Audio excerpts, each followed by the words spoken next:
Bonjour à tous, alors aujourd'hui j'ai décidé de vous faire un tuto sur la crêpe. Voilà, une petite crêpe avec son chocolat. On peut également rajouter de la chantilly si on le souhaite. Alors ce tuto va être très rapide puisque c'est très facile à faire. Donc si ce tuto vous intéresse, restez avec moi. Alors pour cela vous aurez besoin de pâte à gâteau. Donc elle a été faite avec de la pâte ocre numéro 17 et de blanc numéro 0. Donc les deux sont en Fimo Pro, vous pouvez prendre également en Fimo Soft, ça marche très bien. Vous aurez également besoin de pastel sec, couleur marron, d'un doutine tool et d'une aiguille. Donc ma pâte à moi elle est déjà préparée, pour aller plus vite. Donc du coup, place au tuto. Donc voici ma pâte à gâteau. Donc pour la faire toute fine, je vais la passer dans la machine à pâte, dans la pasta machine, au calibre à peu près, je dirais 3-4 mm. Ça dépend de l'épaisseur de la pâte que vous voulez. Hop. Et voilà. Donc, voilà. Ma pâte. Ah, j'ai oublié de vous dire, vous aurez aussi également besoin d'un emporte-pièce rond. Voilà.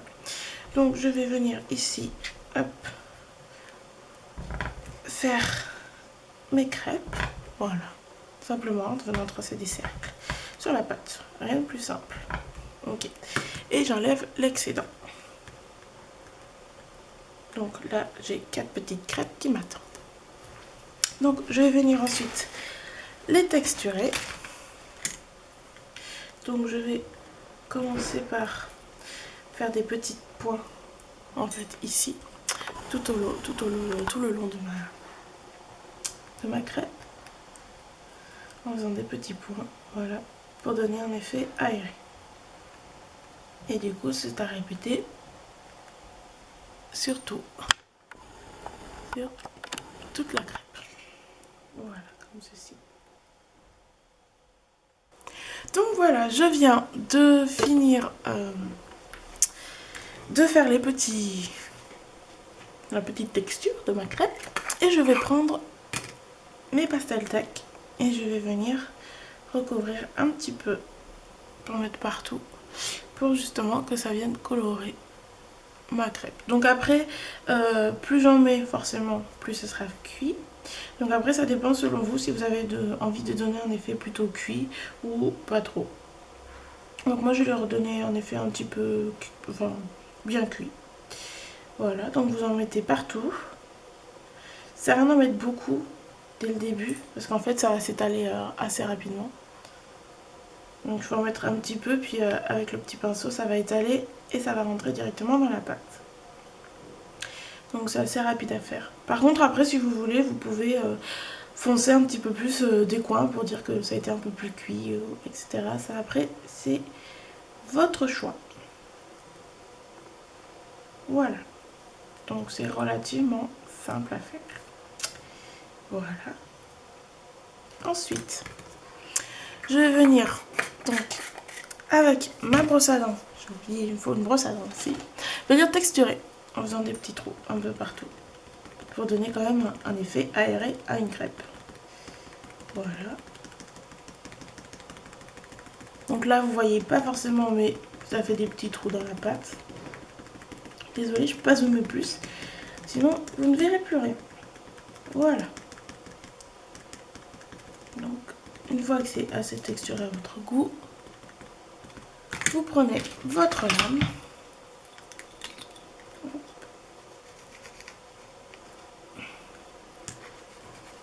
Hop, là. Et on va venir fermer la crêpe. Donc pour cela, rien de plus simple, on la retourne. Vous prenez votre doutine tool, une aiguille ou autre, et vous allez venir tout simplement la plier en deux. Après, pareil, le choix de comment on plie une crêpe, ça dépend aussi de vous. Donc moi, je la plie une fois, deux, et après je vais venir légèrement, donc là, j'essaie de voilà, venir légèrement prendre un coin, faire une petite fente Voilà. Et tout simplement, cette partie-là, je vais la faire basculer sur l'autre. Voilà, en appuyant, tout simplement. Voilà, et j'effectue la même opération sur les 4. Donc voilà, mes 4 crêpes sont pliées. Là, vous pouvez également repasser un petit coup de couleur. Donc là, c'est ce que je vais faire pour certaines qui ne sont pas assez cuites à mon goût. Voilà. Hop. Passer sur certains coins. Voilà, donc ensuite, eh bien, on le fait cuire. Vous pouvez soit mettre un petit piton, comme ceci, soit le laisser comme ça pour le mettre soit en bague, soit en boucle d'oreille puce. Donc voilà, je vous retrouve après la cuisson. Voilà, après la cuisson, là j'en ai pris qu'un seul parce que les autres j'ai pas envie de les faire au chocolat. Et je vais venir tout simplement mettre du chocolat dessus. Voilà.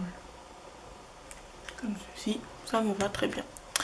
Donc voilà, il n'y a plus qu'à laisser sécher. Et une fois que ce sera sec, ça vous donnera ceci. Donc là, vous pouvez en faire ce que vous voulez. Moi, je vais en mettre pour faire des boucles d'oreilles en plus. Mais vous pouvez également le mettre ici pour faire une boucle d'oreille dans une assiette. Ça, c'est votre choix. Voilà, ce tuto est terminé. J'espère qu'il vous a plu.